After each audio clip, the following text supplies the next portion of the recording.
Hi, I'm Ken. Welcome to part 45 of my channel. As you can see in the title, I'm going to be discussing Paul's thorn in the flesh today. And I'm going to highlight a phrase that seems to be overlooked by Christendom. And I've heard many sermons on this topic, and I've discussed this particular passage with many people. And sadly, there's a phrase in this passage, particularly verse 7, that is overlooked in 2 Corinthians chapter 12. Now, I'm going to be discussing what is Paul's thorn in the flesh, who gave it to him, this is the unseen phrase, and then why was it given. We'll also discuss what Paul's infirmities was that he was discussing. Okay, verse 7 of 2 Corinthians chapter 12. And lest I should be exalted above measure, there's a hint as to why it was given.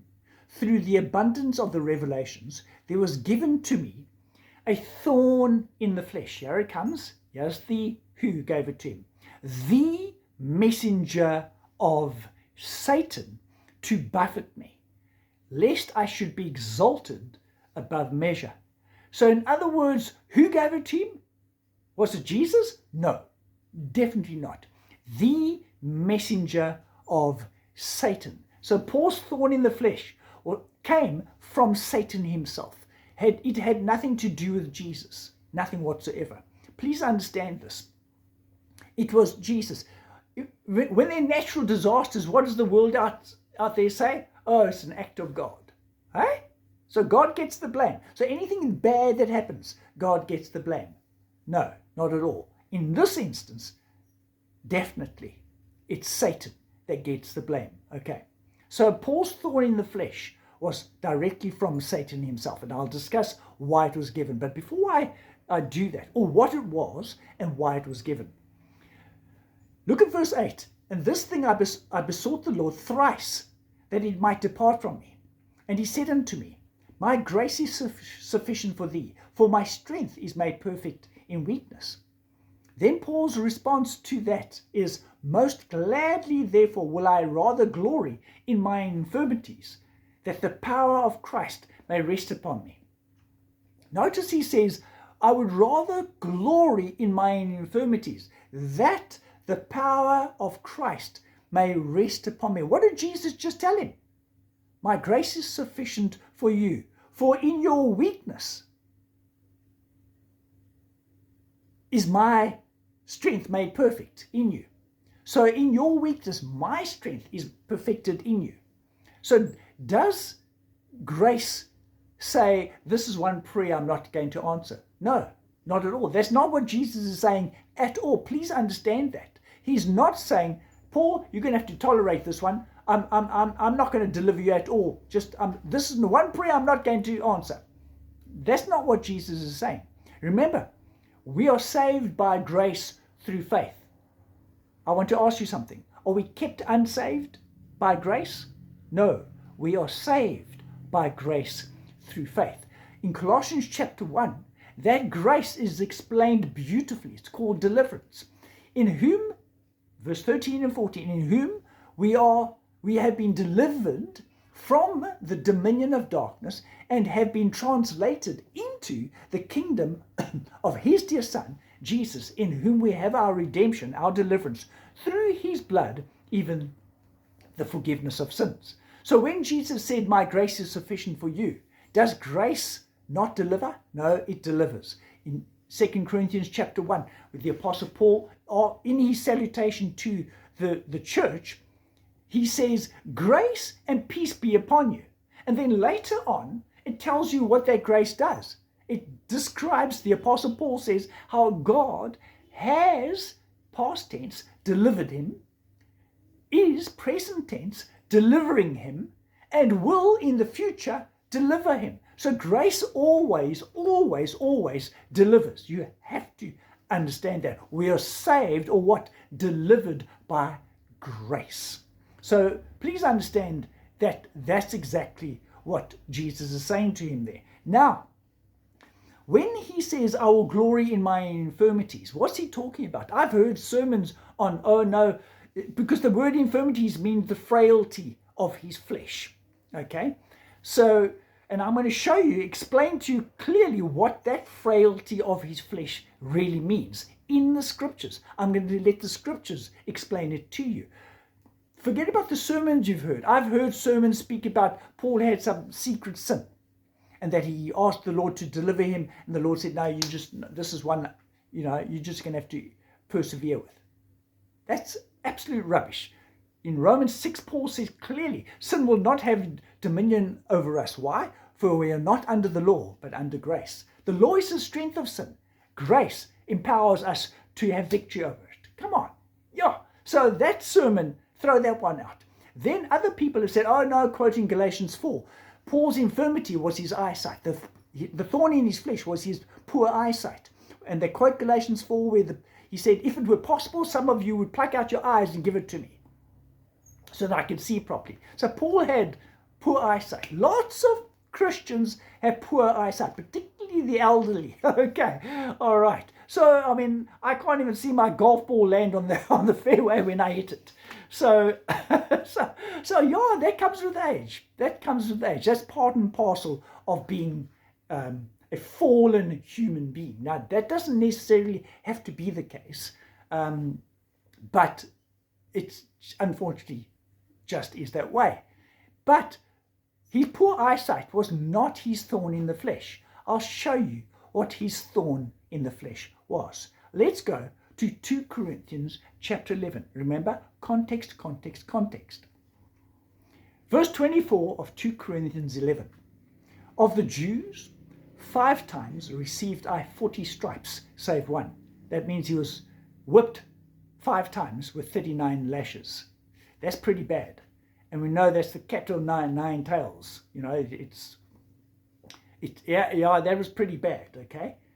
Thrice was I beaten with rods. So that receiving stripes is not rods. That's not with a cane. No. Was I beaten with rods. Once was I stoned. Thrice I suffered shipwreck. A night and a day I had been in the deep.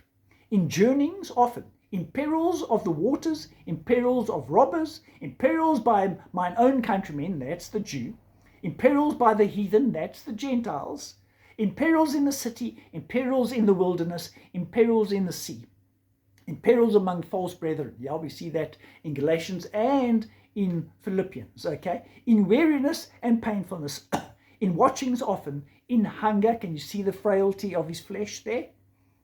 Notice in weariness and painfulness. Can you see the frailty of his flesh there? In watchings often, in hunger, there's the frailness of the flesh. And thirsts, in fastings often, there's forced fastings. In cold, can you see the frailty of his flesh? And nakedness, the frailty of his flesh. Can you see that? His infirmities. Besides those things that are without, that which cometh upon me daily, the care of all the churches. So he went through all of that because he cared for the church. Who's weak? And I am not weak, ? Who's offended? And I burn not? Then look at verse 30. If I must needs glory, I will glory in the things which concern mine infirmities. He's just described what those things are concerning his infirmities, or what? The frailty of his flesh. That's it, being stoned, being left for dead, being shipwrecked, being whipped. His persecution, in other words. Let's go back to chapter 12. Therefore I take pleasure in mine infirmities, in reproaches, in necessities, there's the frailty of his flesh, in persecutions, in distresses, for Christ's sake. For when I am weak, then am I strong. In other words, who gave me the strength to endure and to overcome? That's it, the grace of Jesus, for Christ's sake. Okay, now, why was it given to him? Verse 7, unless I should be exalted above measure through the abundance of revelations, there was given to me a thorn in the flesh. So in other words, lest I should be exalted above measure through the abundance of revelations. Did the Apostle Paul suffer with pride? Remember James 4 verse 6 and 1 Peter 5 verse 5? God resists the proud but gives grace to the humble. So did Paul suffer with pride? Not at all. Not at all. In fact, Jesus just said to him, my grace is sufficient for you. So God gives grace to the what? The humble. Paul never had a problem with pride. But yeah, Satan says, I don't want you to be too prideful. I don't want you to be too boastful. What's he talking about? Well, let's read the scriptures. It's clear here, lest I should be exalted above measure through the abundance of revelations. Paul's boasting was as a result of the revelations he'd received. What revelations? The gospel that Paul preached. Go and read it. Ephesians 3 verse 3 and Romans 16 verse 25, I think it's Galatians 1 verse 5, was by the revelation of the mystery of God. The gospel which Paul preached. In Romans 16, he calls it my gospel. He's personalized it. He's internalized this beautiful, glorious gospel that he preached. And it's according to the revelations of the mystery. Had the Satan-inspired princes of this world understood that mystery, they would never have crucified Jesus. Why? Because through that crucifixion, and here's the key to the mystery, Satan's power over us through the sin issue was destroyed and blotted out.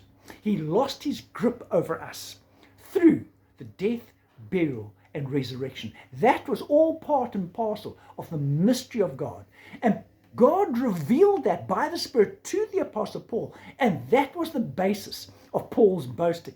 And Satan wanted to shut him up, to stop him from preaching the gospel. In Galatians 6 verse 14, I'll close with this. Paul says, if I boast, here it comes, I boast in the cross of Christ, by whom I am crucified to this world, and the world is crucified to me. Basically saying Satan's lost his grip on my life and on yours. I hope this helps. If it does, you know what to do. I'll see you next week with more bite-sized chunks. God bless.